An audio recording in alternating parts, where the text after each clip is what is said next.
नमस्कार दोस्तों, मैं कुणाल स्वागत करता हूं आपका अपने चैनल अल्ट्रा फिनोम में।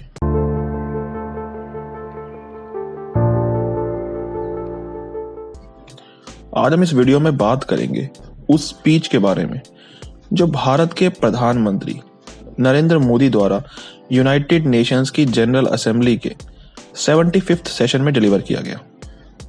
जानेंगे स्पीच में उन की पॉइंट्स और हाइलाइट्स के बारे में जो परीक्षा दृष्टिकोण से महत्वपूर्ण है। चलिए पहले जानते हैं इस साल की यूनाइटेड नेशंस जनरल असेंबली के सेशन की कुछ महत्वपूर्ण बातें। इस साल कोविड-19 को मद्देनजर रखते हुए जनरल असेंबली की मीटिंग को वर्चुअली ही कंडक्ट करवाया गया था। आज के इस ऐतिहासिक अवसर पर मैं आप सभी के सामने भारत के 130 करोड़ लोगों की भावनाएं इस वैश्विक मंच पर साझा करने आया। प्रधानमंत्री द्वारा जो भाषण आपने सुना वो एक प्री रिकॉर्डेड मैसेज था। इस भाषण का प्रसारण न्यूयॉर्क स्थित यूनाइटेड नेशंस के हेडक्वार्टर में हुआ था।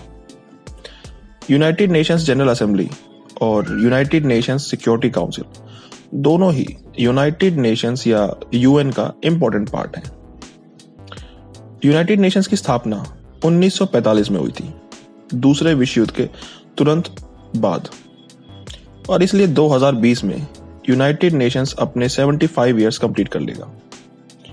बात करें जनरल असेंबली की तो इस साल यूनाइटेड नेशंस जनरल असेंबली का थीम है the future we want, the United Nations we need, reaffirming our collective commitment to multilateralism, confronting the कोविड-19 थ्रू इफेक्टिव मल्टीलेटरल एक्शन। चलिए बात करते हैं पीएम मोदी के स्पीच की कुछ इंपॉर्टेंट हाइलाइट्स के बारे में। पहली हाइलाइट होगी वैक्सीन।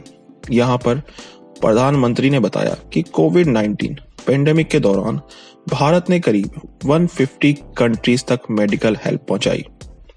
साथ ही उनके द्वारा भारत में बनाई जा रही कोरोना की वैक्सीन पर भी अपडेट शेयर किया गया और ग्लोबल कम्युनिटी को यह आश्वासन दिया गया कि भारत अपनी प्रोडक्शन और डिलीवरी कैपेसिटी को पूरा उपयोग करेगा कोविड-19 से लड़ने में।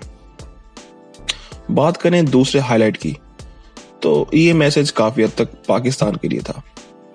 जनवरी 2021 से Bharat United Nations security council के नॉन परमानेंट मेंबर के तौर पर अपना कार्यकाल शुरू करेगा और प्रधानमंत्री ने इस बात को मेंशन करते हुए कहा कि भारत हमेशा से एक पीस सपोर्टिंग कंट्री रहा है, पर इसका ये मतलब कतई नहीं है कि हम आतंकवाद और मनी लॉन्ड्रिंग जैसे अपराधों को नजरअंदाज करेंगे या इनके खिलाफ आवाज नहीं उठाएंगे।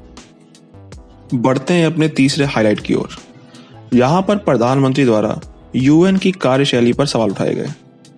पिछले 9 महीने से अगर हम बात करें तो पूरा विश्व कोरोना की चपेट में है। यूरोप में जहां पर पहले ग्राफ फ्लैट हो चुका था, वहां नए केसेस सामने आ रहे हैं। दोबारा लॉकडाउन इंपोज किया जा रहा है। बात करें डेवलपिंग कंट्रीज की तो इंडिया और पाकिस्तान जैसी कंट्रीज की इकोनॉमिक ग्रोथ लगातार गिर रही है। ऐसे में मेरे हिसाब से यूएन की कार्य क्षमता पर सवाल उठाना कहीं से भी गलत नहीं था। बात करें भाषण के आखिरी और मेरे अनुसार सबसे महत्वपूर्ण हाइलाइट की तो वो होगा यूएनएससी में भारत की परमानेंट मेंबरशिप को लेकर।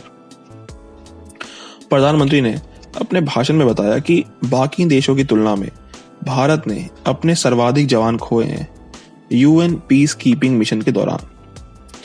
1945 में जब यूएन का गठन हुआ था तब हालात काफी अलग थे, पर आज 21st सेंचुरी में विश्व को कई नई समस्याओं का सामना करना पड़ रहा है। इसका सीधा मतलब ये है कि यूएन का एग्जिस्टिंग स्ट्रक्चर काफी नहीं है इन हालात से निपटने के लिए। अगर हम सिर्फ रिप्रेजेंटेशन के आधार पर भी बात करें तो यूएनएससी में 5 परमानेंट मेंबर्स हैं: अमेरिका, फ्रांस, रशिया, ब्रिटेन और चाइना। अमेरिका एक नॉर्थ अमेरिकन कंट्री है जो पूरे नॉर्थ अमेरिकन कॉन्टिनेंट को रिप्रेजेंट करती है। नॉर्थ अमेरिका की पॉपुलेशन की बात करें तो वो है 57.9 करोड़ अप्रॉक्स। बढ़ते हैं अपने दूसरे कॉन्टिनेंट की तरफ यानी यूरोप की तरफ। तो यूएनएससी में यूरोप को 3 कंट्रीज द्वारा रिप्रेजेंट किया जाता है, फ्रांस, ब्रिटेन और रशिया। हालांकि रशिया यूरोप और एशिया दोनों का ही पार्ट है। यूरोप की कुल आबादी है 74.14 करोड़ अप्रॉक्स। बात करेंगे एशिया की, तो यहाँ एशिया को सिर्फ एक कंट्री रिप्रेजेंट करती है और वो है चाइना, जबकि एशिया की पॉपुलेशन अकेले पूरे यूरोप और नॉर्थ अमेरिका की कंबाइंड पॉपुलेशन से ज्यादा है। एशिया की पॉपुलेशन है अराउंड 446.27 करोड़। और यहाँ पर हम इस बात को इग्नोर नहीं कर सकते कि अफ्रीका और साउथ अमेरिका का यूएनएससी में कोई भी परमानेंट मेंबर नहीं है। तो मैं वीडियो को इसी नोट पर एंड करना चाहूंगा। फिर मिलेंगे नेक्स्ट वीडियो के साथ।